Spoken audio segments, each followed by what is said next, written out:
Was dispatched on an investigation of a depression, and upon their arrival at 7:36, they found that the depression had actually already taken the boat and was starting to move into the direction of the house.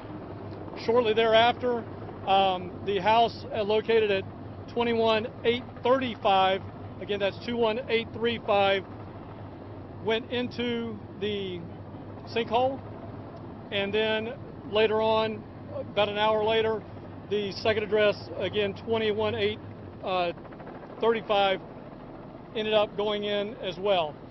You can see the scene behind us. There were no injuries. Pasco Fire Rescue did remove 2 animals from one of the homes, but as far as there are no injuries, we have evacuated, voluntarily evacuation. We evacuated 11 homes. So we do have notices on those 11 homes that we believe that they are unsafe, and the building inspector has actually tagged them. So what does that mean? Until they are deemed to be safe, the residents will not be allowed to go back in there. So again, that's from our building official. The agencies that we have on scene as of now, we have obviously the Pasco Sheriff's Office, Pasco Fire Rescue, Pasco Emergency Management, Pasco Road and Bridge, Pasco Building Inspections, the American Red Cross, Duke Energy, Spectrum, and a host of private companies that have been involved in this particular home before. There was a sinkhole here in the past. I do not have the date of that particular sinkhole. That's why we are now calling it a sinkhole, because it was a sinkhole deemed by geologists in the past. We are awaiting the arrival of 2 geologists from the state who will obviously start their investigation upon their arrival. At this point in time, we will continue to maintain about a 200-foot perimeter off the edge of this particular sinkhole, and as it progresses, then we will continue to back that up by about 200 feet. The Sheriff's Office, I will let them speak a little bit more to what they're doing, their operations, but I will say this: they have, in essence, stop people from coming into this neighborhood at my request. I'm trying to keep the people that live here, let them get in and out. The people that don't live here, we're going to keep you out of this neighborhood. So with that information, I'm going to go ahead and turn it over to Jared Hill, let him come up and talk a little bit about the Sheriff's Office operations, and then I'm going to have Training Chief Sean Whited come up after him. Jared. Thanks, Kevin. So we're setting up a command center just down the street here.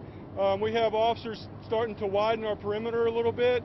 We do have a lot of residents that are coming over to look on bicycles, golf carts and things that don't live here. We're asking everybody to stay off of the street and back from here. Our volunteers and our deputies are starting to block the area off.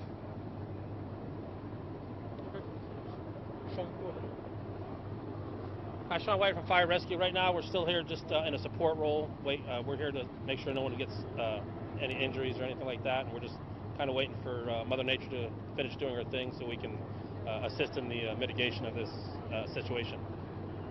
Kevin?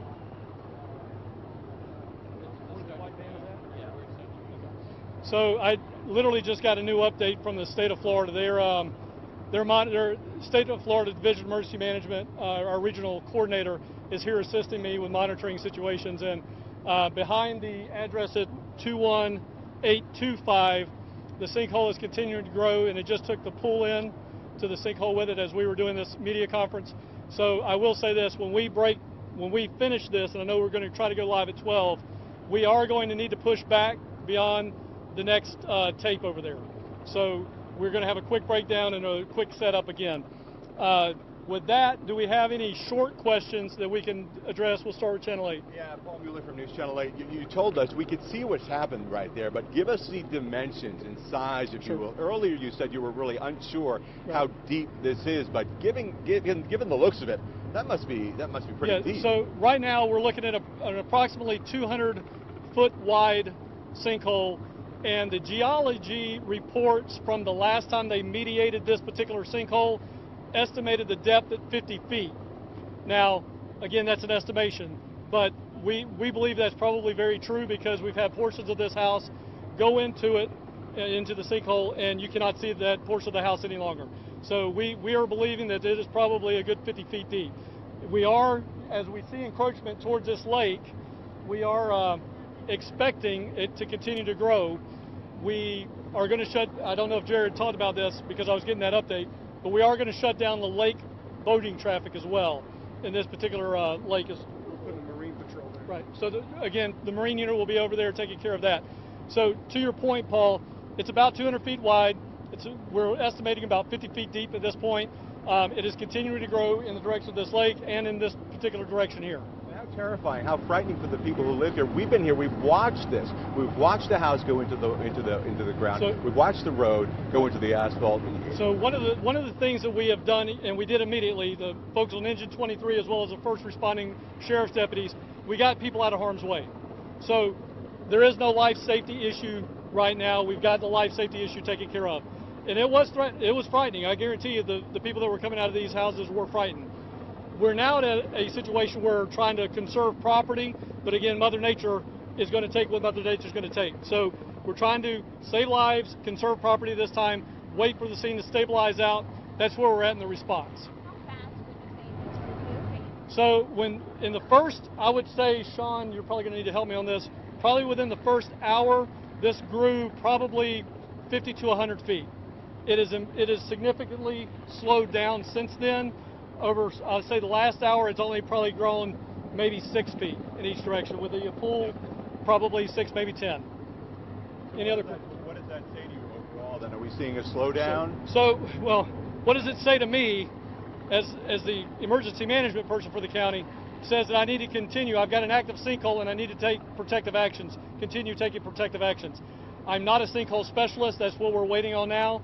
They will let us know how this is progressing. I will tell you, we talked to one geologist on the phone that's been watching the media coverage, and he did ask us to take, and for safety reasons, completely take everyone out of the path between the sinkhole and the lake, because what he was seeing from the news media was this could open up in a matter of seconds, all at one time. So we took his advice. Obviously, he's the expert, and we went ahead and cleared that entire area out. What are you telling homeowners? If they go in, are you advising them to take as much as they can from their homes? Right. So in all of the homes that we have asked people to evacuate, voluntarily evacuate, we did, as long as it was safe to do so, we allowed them to get those valuables out. You know, pictures, insurance policy, bank records, the normal things that we would ask people to have in a go kit, and take that with them. They've been allowed to go in there and get that out. Some of our firefighters, some of our sheriff's deputies actually helped them get their stuff out of their home. We did have somebody looking out for their safety, but we did assist those residents getting out of their home. And what we've asked the people just beyond the perimeters now is you should start collecting those things now in case we need to come to you and have you evacuate very quickly. So hopefully people are heeding our warning and getting that information, or I'm sorry, getting that information together and ready to go on a moment's notice. Everyone in between the two yellow crime scene tape areas, no one is in those homes right now. Just that is correct. No one is in the homes between the yellow crime scene tape, with the exception of this home. Those folks are still getting their belongings together to get out of the immediate area. And even though this is slowing down, as you said, you're still going to go with that 100 feet by 100 feet, just out of an abundance of caution? Right.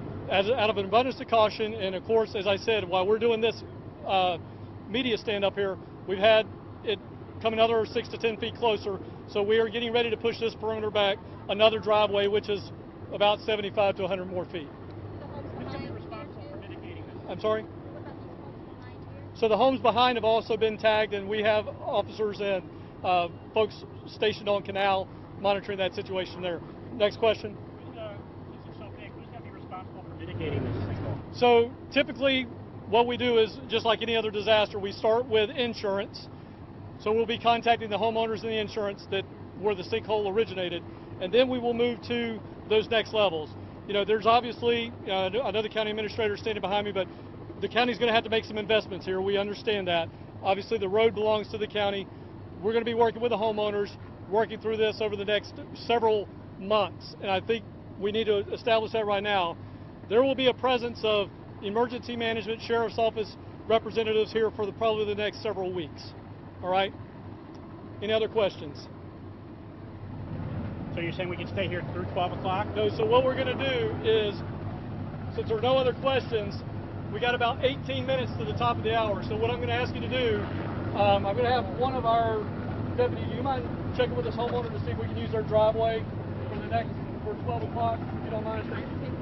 All right, so there you have been listening to county officials right now as they try to adjust as far as where we can be as the media reporting this to you, because as he just said, the area is moving. But again, the good news here is that this area, this sinkhole, is moving slower than we had reported earlier, than he had told us. But again, very unstable situation, as you heard. That's the house that they were talking about, right down there. You can see it, you can't miss it. That house is halfway into the ground. That sinkhole, we're told, at last check, is 200 feet wide, 50 feet deep. That house, completely damaged, completely destroyed. The house next to it on the left, that orange house right there, that is 50% destroyed. Now, we were told by the family who lives in that orange house that they were actually inside the house when they heard things started cracking, and they ran outside. And you remember the gentleman just said that no one was injured. That is the good thing in this case. But again, this is a very unstable and it's a very active scene right here, right now. The first call coming in, I believe we can see live shots from Eagle 8 HD if we could put those up there. The first call coming into 911 at 7:21 this morning, someone happened to notice a boat behind that house sinking into the ground, and then within 15 minutes that boat was in the ground. That home started going into the ground, and then the next home started to go into the ground. So it was a very quick process, and it happened so quickly. And right now they have, again, 11 homes here completely evacuated, and neighbors here, they are certainly on edge, and they told them to be ready at a moment's notice to get out of here, because they want to make sure that no one is injured out of all this. We're here on the scene. We'll continue to monitor it for you and have the latest at WFLA.com and first at 4. Back to you.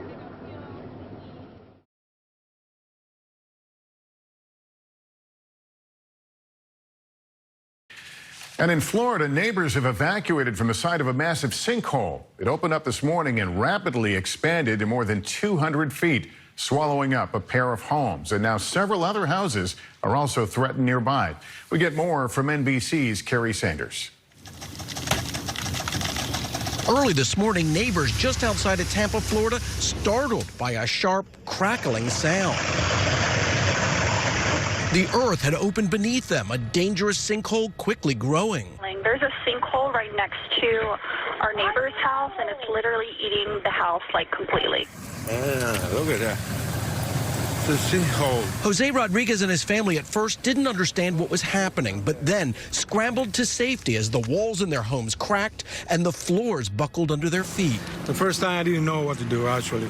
I just saw the house. It was bouncing, cracking, falling apart. The sinkhole is now 225 feet in diameter, approximately 50 feet deep, and growing as residents in nearby homes evacuate. Unfortunately, I don't think people in this community are going to sleep peacefully for a couple weeks. This part of Florida is known as Sinkhole Alley. In 2013, just an hour away, another massive sinkhole swallowed a man after it opened beneath his bedroom. His body was never found.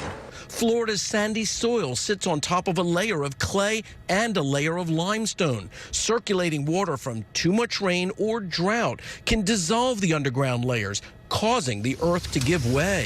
And when that happens, usually without warning, everything, including homes, go down as the earth collapses.